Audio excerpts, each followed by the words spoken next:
Dragon Ball has a lot of villains, each one stronger than the last. Overall, the major shows in the franchise, Goku and the gang have faced off against alien dictators, martial arts generals, robots, gods of destruction, and even more robots. So today in this video, we're going to take a look at some of the villains in Dragon Ball history, and put them in a pecking order to find out who's the strongest out of all.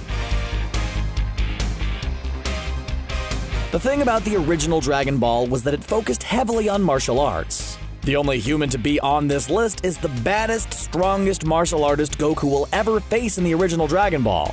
General Tao of the Red Ribbon Army is a force to be reckoned with as far as human characters in Dragon Ball are concerned. While he may be the weakest on this list, he still managed to kill a man with nothing but his tongue. Major props for that feat.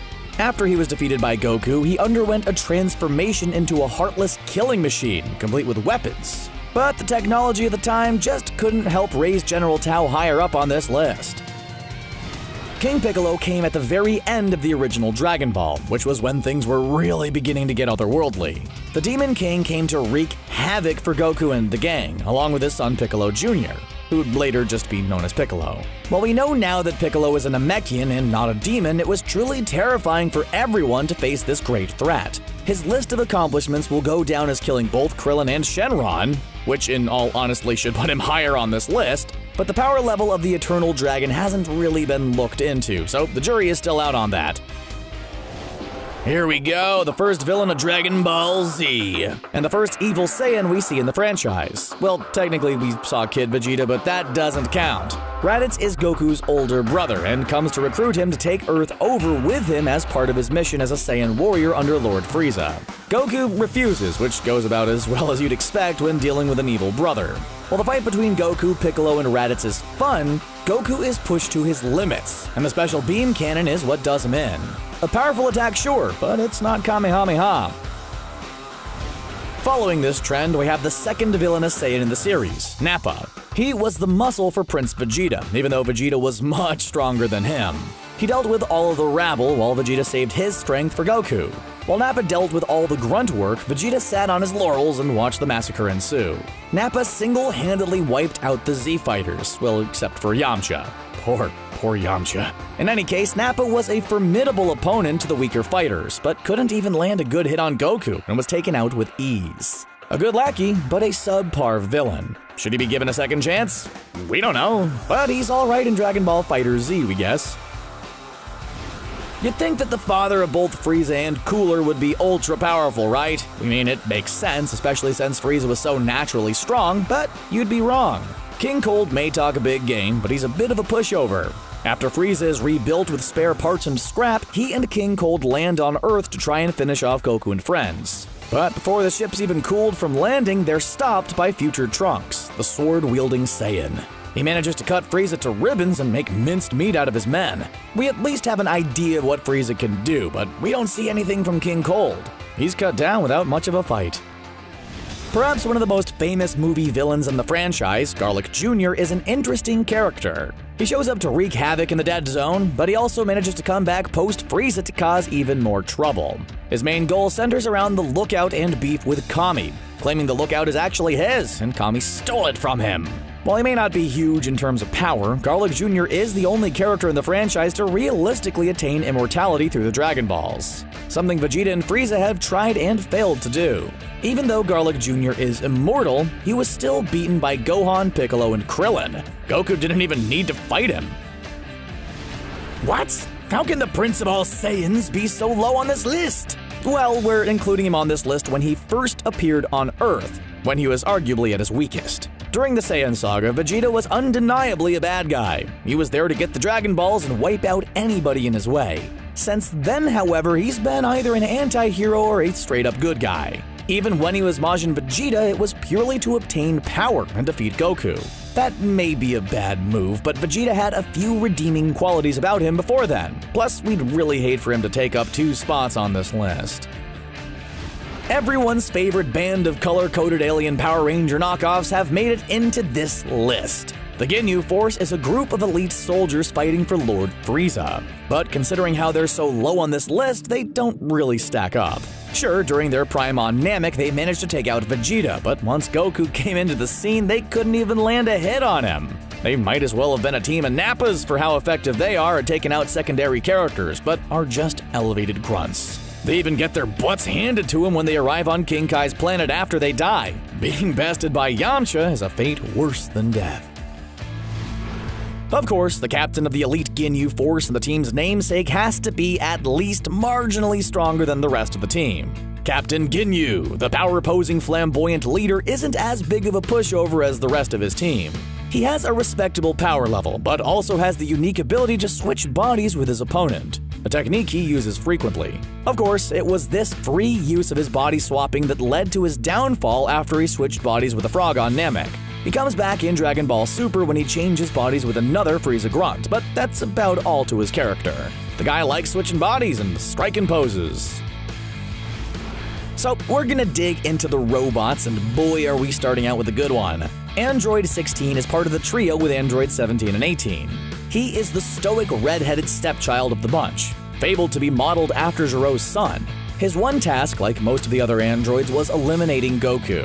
However, what set him apart from his siblings was that he was completely robotic, where 17 and 18 were humans with cybernetic enhancements. Android 16 is in a fitting place because he's a powerful robot. He took on First Form Cell after devouring thousands of people and managed to rip off his tail, which, if you watch that scene again, it's pretty brutal.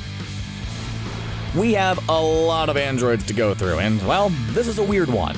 Android 19 can be described aptly as a fat, white, clown-like robot. I'm not sure if there's a benefit to having a fat robot, but despite this android's odd shape and look, it did pack quite a wallop. Android 19 worked with Dr. Gero when they began their attack on the world. The Z-Fighters mistake them for the androids Trunks warned about, but in that short time, the two managed to do a lot of damage. Heck, Android 19 even manages to down Goku. To be fair, that may also have to do with the heart virus plaguing him, but a win is a win, I guess.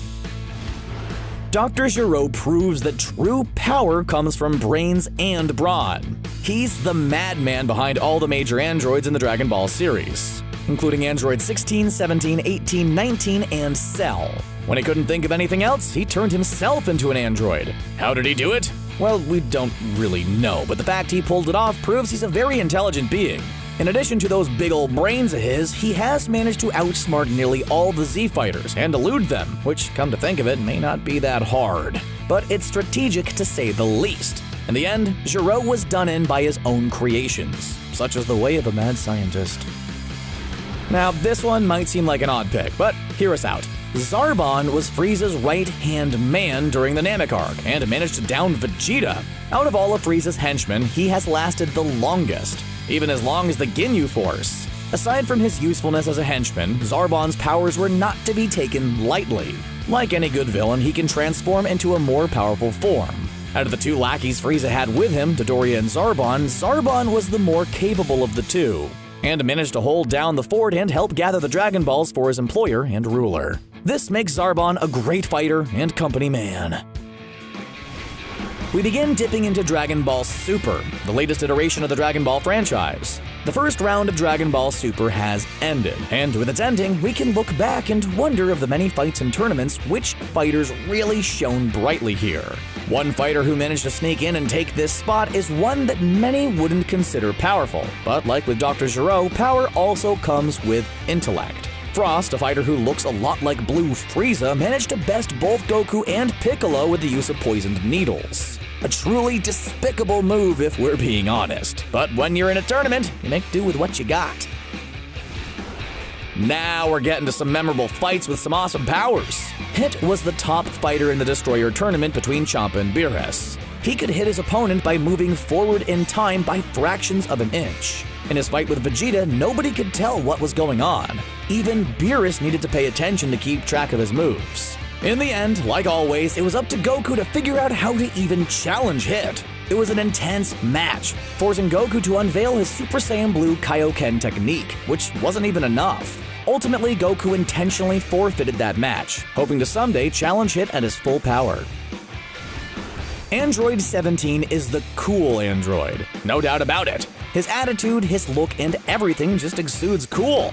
These next two entries can be interchangeable, but one needed to go before the other. Android 17 is the male half of the dynamic duo 17 and 18, and he's a tour de force all his own.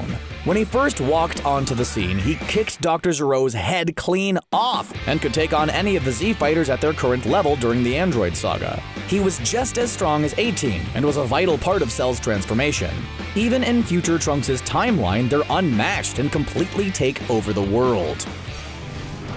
Where one enters, the other follows. Android 18 has all the qualities of 17, but with the added benefit of kicking more butt on screen than 17. Fans of Dragon Ball Z will remember her fight with Vegeta, where she manages to break both his arms and completely humiliate him. So much so that she beats the blonde right out of him. In the future Trunks timeline, she's a ruthless killing machine and takes particular pleasure in eliminating Gohan. We know she'll eventually go on to marry Krillin and settle down, but to be honest, that just makes her much more powerful when at any point in time she can just step back into the fighting ring and dominate. Spoiler alert, she totally does. A lot of shows have a pure evil character, a character that's the manifestation of evil or some allegory to Satan. Well, Dragon Ball already has a Satan and a Demon Lord, so for Janemba, he's an incarnation of pure evil. And boy oh boy does this guy show it. Making his main debut in the Dragon Ball Z movie Fusion Reborn, Janemba is what happens when you slack off on the job and don't notice a soul cleansing machine going off and exploding, coating you in pure evil. The resulting entity wants nothing more than chaos and destruction, and has the power to do it. It takes the seldom used Gogeta to take him down and end his reign of madness. What could be more powerful than a being of pure evil? An absolute force of nature like the Pink Wonder himself, Majin Buu. Now, there are a lot of forms to Buu, but the most powerful form is Kid Buu, the pure and original form of Majin Buu. With the temperament of a spoiled child and the power of a destructive god, Majin Buu was nearly unstoppable. For Buu, fighting and destruction are just part of nature. There's no rhyme or reason for any of it, which means there's nothing holding Buu back, and no reason for him to ever stop. It took a lot to stop him, including a new level of Super Saiyan.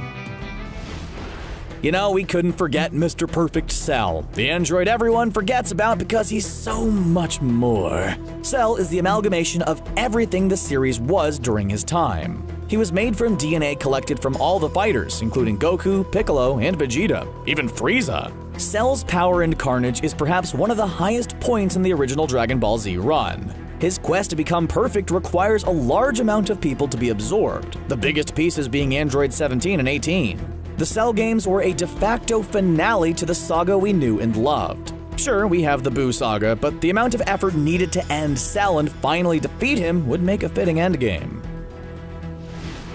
With all the different aliens, robots, and alien robots that we've seen thrown at Goku, the one he couldn't beat was himself. Well, it's not technically Goku, but Goku Black is the form a Supreme Kai named Zamasu took in order to wipe out all life along with a future version of himself. Given all the powers of a Supreme Kai and Goku, he was unstoppable since he gained all the powers of a Saiyan, which gives him more power the more he transforms. In the end, Goku couldn't stop future Zamasu and had to summon Zeno, the king of every universe, to erase Zamasu from existence. You'd think this guy would be number one, but amazingly, there are 4 more powerful villains to go. The legendary Super Saiyan Broly, the strongest Saiyan to ever exist. He isn't just an ordinary Saiyan, but a legend that only appears once every 1,000 years, making him a force beyond all else. Broly's history has been long, and for the most part tedious. He's been featured in 3 movies known as the Broly Triple Threat, but it's never been made canon in any of the shows. That all changed when Dragon Ball Super came around and the idea of a legendary Super Saiyan was made canon. Kale was the first Saiyan to officially turn legendary Super Saiyan in one of the shows. Later on, Broly would also be made canon in the most recent movie, Dragon Ball Super Broly. Perhaps the most famous villain on this list deserves to be this high up. Some might be quick to point out Frieza's fluctuating power and the fact that he's been beaten by Goku many times, but the full extent of Frieza's strength has yet to be fully realized. If we go all the way back to before the Namek Saga, we learn that Frieza can easily destroy worlds without transforming into his other forms. Up until Dragon Ball Super, Frieza has been naturally strong. So strong that in just 4 short months, he's able to attain a form that's just as strong as Super Saiyan God Super Saiyan. Taking all this into account, Frieza is the perfect rival for some someone like Goku. In our number 2 spot is everyone's favorite god of destruction, Beerus the Purple Kitty Cat Man. He presides over Universe 7 and takes Goku and Vegeta under his wing to train. However, it didn't begin like this. Beerus isn't strictly a villain, but more of a force of nature like Boo, only a whole lot more intelligent by comparison. Beerus's duty is to destroy, and that makes him a bit more immoral than just some unthinking being who wants to destroy for the heck of it. It's in the job description. Still, the force that ultimately stops Beerus from being a nasty villain is his laziness. Even with his near infinite power, Beerus really only destroys when he feels he has to, or if he's bored. You probably had a feeling this was coming. The one mortal being who has the potential to surpass even a god of destruction, Jiren. For the purposes of this list, Jiren isn't an evil being, and most wouldn't label him as a villain. But they'd probably say he's an antagonist, someone who works against the main character, who in this case would be Goku. But during the last fight in the Tournament of Power, it took absolutely everything to barely beat Jiren. Goku, Frieza, Android 17, Vegeta, everyone at their very top level just to beat Jiren. The fact that he has the power to beat a destroyer puts him at the top of the list, and it's unlikely to change anytime soon. And that was our list of the strongest Dragon Ball villains. Do you agree with our list? Are there any powerful villains we didn't include? Let us know in the comments down below, and be sure to hit that subscribe button and ring that little bell to be notified of more CBR content. Thanks for watching.